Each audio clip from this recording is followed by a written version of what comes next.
Hi, Okay. everyone. Welcome to Planted Seed. My name is Jessica, and I'm the owner of Planted Seed. Today on What's Your Story Wednesdays, I have my co-mine, one of my great friends. Her name is Frances, and I'm so excited that she gets to join us today. Go ahead, Frances, take the floor. Tell me a little bit about yourselves. Tell the audience about yourself. Sure. So, first of all, thank you for having me and congratulations on Planted Seed. Um, my name is Frances. I currently live in Tennessee. I've been here for 1 year. My husband's in the Army, so we've been moving around for the past 2 years. But I'm originally from New York, Peruvian, Puerto Rican background. Um, Yes. and yeah, that's where I'm living right now. And Chaufa, my baby. family's back home. Chaufa. Love me some chaufa. A lot of good Peruvian Yes. food and a lot of Puerto It's on my Rican list to food. go. I need to go to Machu Yes, Picchu and the Rainbow Mountain on my list. yes, you should. It's such good food. It's very pretty over there, and a lot of welcoming faces. Oh, Yeah. so sweet. So sweet. So obviously I brought you on because what I've been asking people, anybody that has been interviewed by me, just kind of tell me a little bit about your upbringing and how your high school experience was, because I feel that, being an adolescent, being a teenage, even girl at this point, Yeah. there's just so many hardships that we have to overcome, as well as boys too. But Yeah. obviously for you, like, give me a little background. You said you're from New York, how your Mhm. high school experience was, and so on and so forth. Sure. So my high school experience was actually pretty unique because I split my high school years from my freshman and sophomore year versus my junior and senior year. We ended up moving when I was 16 to way upstate New York. So if you know the New York area, I grew up in the Hudson Valley. So that's about an hour north of New York City. Like it was very mixed at the time in terms of like ethnicities. So that's what I grew up knowing. And then when we moved way upstate New York near the Canadian border. And it was like a culture shock because all of a sudden I went from like a pretty diverse area to being, I think, maybe one of the three like Hispanic people in the entire school. Mm. So it went from inclusivity to, I had a teacher ask me, are you a foreign exchange student? And I had never been asked that question because there was all The kinds of capacity. all kinds of background. So like, am I from? No, I'm from New York. Oh, you're from the city then. It's like, okay, well, not technically. Yeah, not technically, but close enough. So that to me really was one of the harder parts of my life, just because when you're a 16-year-old girl and you're removed from everything that really into a new area. And you're still trying to find your own identity. You're trying to, and you know what? The one thing I can say is that the positive to that was that I kind of got like a fresh start. Like I was always very quiet, like even more quiet than I am now because I am pretty shy. I was She's really also not, always guys. very She's really quiet. not. You get me in a small group and I'm a different person, but like it helped me like, hey, you know what? Nobody knows me here. I'm just gonna be more outgoing and just try different things. Like I tried a different sport and things like that. Wait, what sport did you play? So my favorite was soccer. I ended up doing volleyball too. And then my new one was tennis. And I really like tennis. It was one of those sports that I kind of wish I would have started younger instead of like my last 2 years of high school. But that was my high school experience. It was going from kids that I grew up with to just another school for 2 years. But out of that, I did get some amazing friends. I have my very best friend that I still keep in contact with. And because we moved up there, I stayed up there for college as well. Oh, okay. Yeah. So I ended up, to was Placer State. So, and in college as well, like what I tried to do there was try to put myself in some groups where all of a sudden, you're in a college now you're going to get people from like the city. Yeah. So now it's more diverse, and I felt like I found myself a little bit more again when I started college. Right. And that's one of my other questions was, Did you have any insecurities, any fears as a teenager? Insecurity. So my, well, let's say like on a girl level, my biggest insecurity was physically, like I was always very small. Like I didn't appreciate how small I was because, we grew up in the, JLo had come out. It was more acceptable to be like more like fully figured. And I was just like this tiny thing that, was very skinny. So I always felt very like insecure about myself in that regard. And when it comes to fears, I come from a single parent home. My mom raised us by herself. She's a Peruvian. That's why I was raised more Peruvian than Puerto Rican. But my sister and I knew that we were by ourselves here with my mom in the States. So I grew up without any family, with just being my mom and my sister. Yeah. So my fear always was, if something happens to my mom, then what? It was a very scary thought that I think lingered over both my sister and I, that we were more vulnerable than anything if something happened to my mom. So like that was one of those lingering fears that it's pretty normal once you start realizing, one day my parents are not going to be here. And you start getting into those thoughts when you're a little bit older. I mean, it's the inevitable, but it's like, no, we're not ready. We're never going to be. Yeah, no, like that. But at a very young age, it's like, oh my God, I really hope nothing happens to my mom, because then I don't know what's going to happen. Survival. So, right. Yeah, it was just one of those things that you kind of have as growing up as a like a single parent home. Right. Yeah, no family. So really that was my biggest like challenges or like fears. Yeah. Did you have any role models that you were able to kind of emulate a little bit? I wouldn't say I had role models. I think that you start thinking about like your parent, and like you just want to be able to emulate like what your mom, like to me, I wanted to make sure that I was always good. Like my mom was always making sure that like she knew her surroundings, where she was gonna go. Like I feel like I learned a lot of life skills just from my mom. Right. Like just watching her. She didn't speak English very well when we first got here, so it was a lot of observing how she like just maneuvered through life as as an immigrant, really. Yeah. So you're first generation immigrant. Yeah, first generation immigrant. She came over when she was later in her I wouldn't say in her 30s, but pretty remarkable to just leave your family and your country and start over and start like and then the opportunities. Right. Yeah. So I always looked up to that, because that's not easy to do, like at all.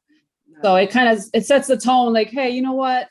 If my mom can do something like that, whatever comes up my way, I think I got a good handle on it, no matter what. Like I got the language, I got the shelter, I got, I'm here, I'm going to be able to get through this. And just because I saw my mom get through so much on her own. Yeah, of course. Yeah. And then now, what do you feel like, what can you tell what would you tell little Frances? Like, what would you tell high school Frances where you are right now? Like, what would you tell high school Frances? High school Frances, really? It would depend where you are now. Yeah, it would depend on which Frances, because I feel like I grew so much between my first 2 years versus my last 2 years, right? So I really would tell her, listen, like I know you like sports, but also go into some different kind of clubs. Look into like different community clubs or clubs that do things. I don't know, anything else that besides sports, because it will also open up like your circle of friends, because I was so shy. I just wish I could go back. It's like, hey, don't be so shy. Go out there. Guys, she's really not that shy. Listen, when we were working at Lowe's, I'm in customer service. That's how we met. Oh my goodness. I wasn't even with a nasty attitude. I was just like, and you just came up to me and you were like, well, hi. And I go, you're not from here. Hi, how are you? And you asked for HR and you wanted to, and I said, why? Yeah, why are you coming to North Bergen? Yes, and I said, oh my goodness. And obviously, there was no end to it. It was just the beginning of a beautiful friendship. And, It obviously I'm really blessed. was. I'm so It glad. really was. Me too. Like that's one of the things about like moving a lot, or now I'm in the military, so we military spouse, we might end up moving more. Like Right. you end up finding amazing people no matter where you are. Even Yeah. if you're out of, your elements, Right. you will find someone that you connect with. And when I moved away to Jersey, when I moved from like after college to Jersey, because I had Lowe's as the opportunity to transfer, I met you. I met such, oh man, it's such a good thing to know that no matter where you go, you'll always find someone that that not only that you look up to, but you'll always keep in contact with. And now with, technology being the way it is, So thankful I'm in for this. Tennessee, you're in Jersey, and we can always communicate. Like it's the best thing. I love it. Yeah. As much as I always say that social media and technology is a gift and a curse, sometimes it really is a blessing if it's used the If it's proper used way. correctly. Yeah. Right. Yeah. If it's used correctly, because now, like I have a 15-year-old niece that has all of these, has the YouTube, and she is so good at technology. She's able to keep friendships and in contact with all her friends outside of school so easily. Right. They have, she has such a different way of growing up than we did. Right. We have pen pals. They don't even know how to write an envelope like at this point. Yes. And like, what's that? What? Yeah, they don't know. You have to write letters and wait until they come back, like mail. A couple of weeks.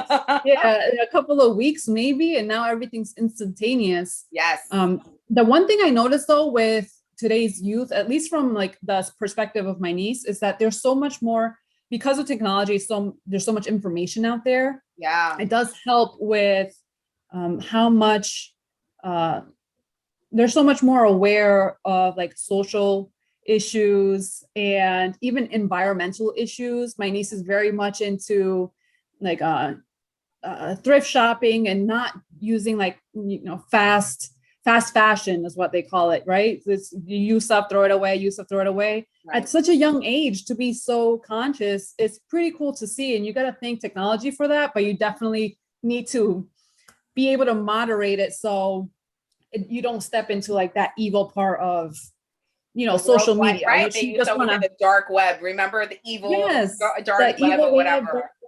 You don't want to expose the children to that, but it does have its great benefits. Yes. Yeah. So now what, what wisdom, like words of wisdom can you give young girls that are, first generation, families coming over? Obviously I deal with a lot of high school students who, are in ESL, like they don't, they're coming or going, with this DACA and with Dream, like with just all this stuff going on, like their priority is definitely, I mean, it's school, but they don't know if, these people are going to come, ICE is going to come knock on their door, Yeah. It's an uncertainty that I never had to feel when I was younger. I didn't feel that. That came up as in recently more to, because of immigration issues. But if you're coming into this country as an ESL student, which I was born here, but we did move away to Peru for several years and came back as an ESL student because English isn't my first language. Right. You're definitely not alone. I remember feeling like, hey, I don't understand. Coming home crying. I don't understand anything that they're saying in class. And I was in a bilingual class, luckily. All my teachers in elementary school were bilingual. Right. So even having a bilingual in that very first year, it threw me off, but it did help that there's so many people that are going through the same thing right now with either an ESL, and there's so many programs and resources online to be able to chat and translate things. It's a lot better now. It's a lot better now. And the only thing I can tell those students that are going through those hardships when it comes to either immigration or, a language barrier is that if you can try to use your resources as much as possible, whether it be like a counselor or someone in school that can guide you, even if it's not someone in school, you'll always find someone that helps you. Right. It will happen. It will happen. Absolutely. But you're definitely not alone. And that's one thing that, it's it's kind of cliche to say, but it's also comforting because when you do feel singled out, like, where are you from or what are you or anything like that, it excludes you. But Are you a foreign exchange student? yeah, are Let you a my foreign? mom would have heard that. My mom would have lost it. And my mom, And that was listen. that was from a teacher. I remember thinking back then, was like, if a Ooh, teacher asked me this, then the students must not even really know anything about it, like diversity or just the fact that, hey, you know what? There's millions of Americans that are brown. We're from here. We were born here.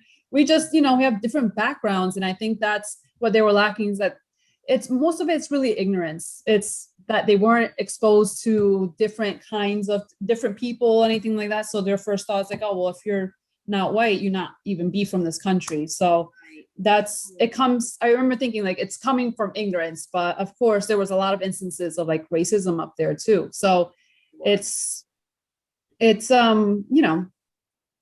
yeah, I don't know. It's it's one a of those lot. things. First of all, and it's a mouthful, but and thank you so much. I mean, we've touched on a lot of things, and I really hope, a team that's watching this can really take some heart into it. And, if I know you're working on some things now. We'll showcase that later with some things that you're working on. And I think it would just be so beneficial for these girls and just for the community, and especially even for first generation immigrants to even come out. And I thank you so much for just shedding that light and just being that light that you are, just to give this information, because it's, again, thank God for this platform, right? That we're able to share this, and people can listen to this all over. And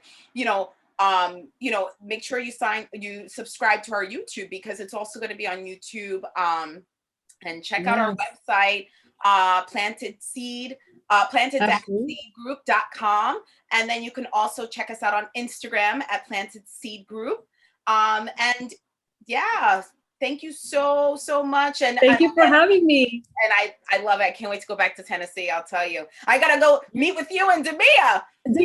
Yes, absolutely. We all gotta get together now. Together, because it's gonna be a good old time. What is it? Hunky Town? I don't even like saying that. Like, I just think it's so inappropriate. But that's what they called it when I went to Nashville, and I was just kind of like, I don't feel comfortable saying that, but okay, this is what you guys call it. Right? Yeah, that's it. You guys want to say that? Sure. I didn't want to say it, so but we'll go on the strip. We'll call it the strip. Yeah, that's right. Absolutely. Oh my goodness, thank you so much, and thank you guys for joining What's Your Story Wednesdays, and looking forward to doing some more. Talk to you soon.